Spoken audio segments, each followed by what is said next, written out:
నాకు దస్తా పేపర్లు బస్తా పెన్నులు కావాలి. దేనికి? ఆత్మకథ రాసుకోవటానికి. ఇలాగే మైగ్రేన్తో సఫర్ అయ్యే వాళ్ళందరూ మైగ్రేన్ డైరీ మెయింటైన్ చేయాలి. హాయ్, నేను మీ న్యూరాలజిస్ట్ డాక్టర్ శ్రావ్య. అసలు ఈ మైగ్రేన్ డైరీ అంటే ఏంటి? మైగ్రేన్ డైరీ అనేది డాక్టర్ ఇచ్చేది కాదు, పేషెంట్ మెయింటైన్ చేయాల్సింది. ఒక నోట్బుక్ తీసుకుని మీ హెడ్ఏక్ ఏ డేట్ అండ్ టైంలో వచ్చింది, ఎంతసేపు ఉంది, ఏం చేశాక మీ హెడ్ఏక్ వచ్చింది, ఎండలోకి వెళ్ళాక వచ్చిందా, సరిగ్గా తినకపోవడం వల్ల వచ్చిందా, సరిగ్గా నిద్ర లేకపోవడం వల్ల వచ్చిందా, ఎక్కువ స్ట్రెస్ ఫీల్ అవడం వల్ల వచ్చిందా, ఎక్కువ కాఫీ తాగడం వల్ల వచ్చిందా, ఇంత సివియర్గా తలనొప్పి వచ్చింది 1 to 10, అంటే 10 అంటే చాలా ఎక్కువ తలనొప్పి, 1 అంటే మైల్డ్ తలనొప్పి, ఇలా రేటింగ్ చేయాలి.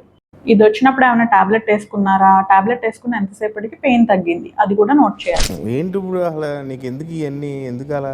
కొంతమంది మైగ్రేన్ పేషెంట్స్లో మందులు లేకుండా జస్ట్ ఈ ట్రిగ్గర్స్ ఐడెంటిఫై చేయడం వల్ల మనం మైగ్రేన్ని ట్రీట్ చేయొచ్చు. మైగ్రేన్ రాకముందే ప్రివెంటివ్ ట్రీట్మెంట్ అంటాం. ఆ ట్రీట్మెంట్ ప్లాన్ చేయడానికి మైగ్రేన్ డైరీ చాలా ఇంపార్టెంట్. సో మైగ్రేన్ పేషెంట్స్ అందరూ ఈ డైరీ తప్పకుండా మెయింటైన్ చేయండి. ఇలాంటి మరిన్ని బ్రెయిన్ బైట్స్ కోసం ఫాలో మై పేజ్.